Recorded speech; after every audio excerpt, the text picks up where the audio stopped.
régulièrement au Japon, il est 5e dan. Il est 5e dan d'Aikido, confirmé par l'Aikikai, c'est-à-dire la maison mère au Japon.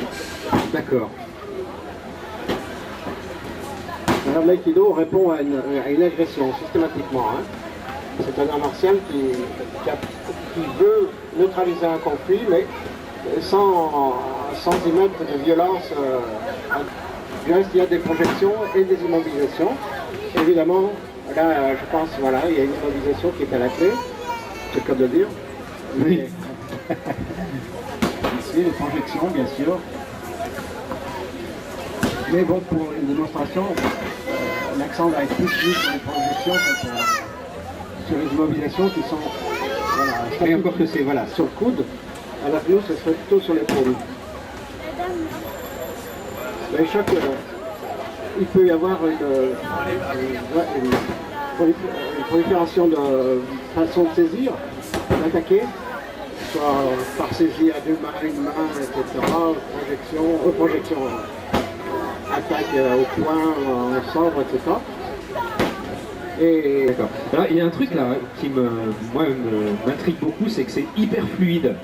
Voilà, est-ce que les entraînements sont de la même façon très fluides, ou est-ce que c'est vraiment pour la démonstration?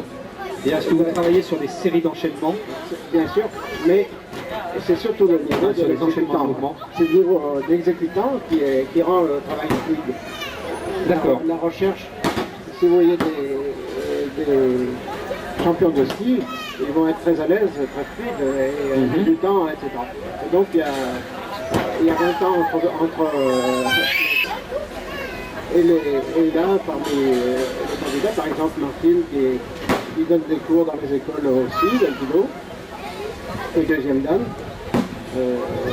tous là-bas, ils sont en 3e, 1er, 2e dan, etc. Ils ont déjà donc tous au minimum 6 ans de pratique et acquis déjà cette fluidité dont vous parlez. Alors là, on est vraiment effectivement sur une recherche mutuelle de s'immobiliser l'un l'autre, quoi. Voilà, et donc il tient compte du mouvement de l'autre, le prolonge et le retourne contre elle. Donc il y a aussi pratique avec contre arme, contre tanto, c'est le poignard, le jo c'est le bâton, et le ken c'est le sabre.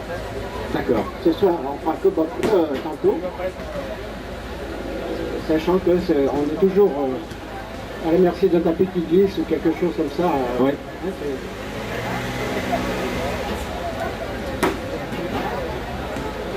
Oui, oui. Donc le jeu c'est de récupérer l'arme, bien sûr, c'est non seulement de la maîtriser, de la contrôler. Vous pouvez remarquer que chaque fois on rend l'arme, mais avec une certaine sécurité. C'est-à-dire qu'on ne va pas lui donner benoîtement, on le tend poliment par la poignée. La difficulté, c'est de désarmer l'agresseur sans risque pour soi.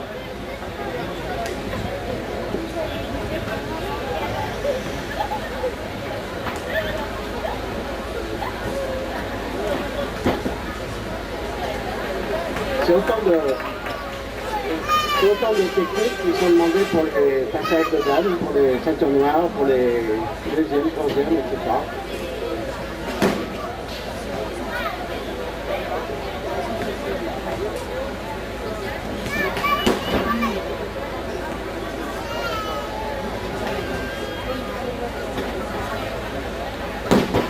Et Dominique est déjà 5e dan et c'est un peu sérieux de suivre encore une fois chaque année au Japon suivre les maîtres en somme. Et en France, on a aussi une personne qui est très qualifiée, c'est Kenyan, Christian Pissier, qui a vécu longtemps au Japon et qui est extrêmement compétent. Et donc il le suit mensuellement aussi. D'accord. Vous êtes vraiment dans une logique effectivement de la pratique du sport dans la coutume de ses origines et relié à ses origines. Impérativement. Impérativement. Même si avec les années, le côté philosophique, le grand responsable de l'aïkido, c'est le petit-fils du fondateur. Et C'est une lignée de Mushiba. Et ils veillent, on les appelle les Doshu. Et les Doshu, ça veut dire gardien du temple. D'accord.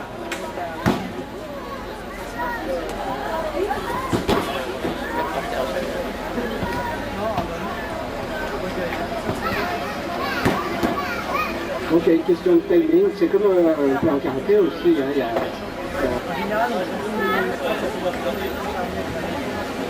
Donc parallèlement, il y a des travaux pour développer notre énergie, pour faire que celle-ci soit efficiente partout.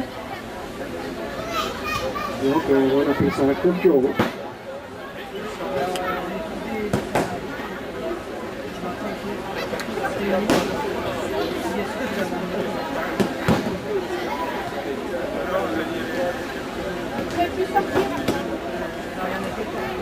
Tout le reste, on est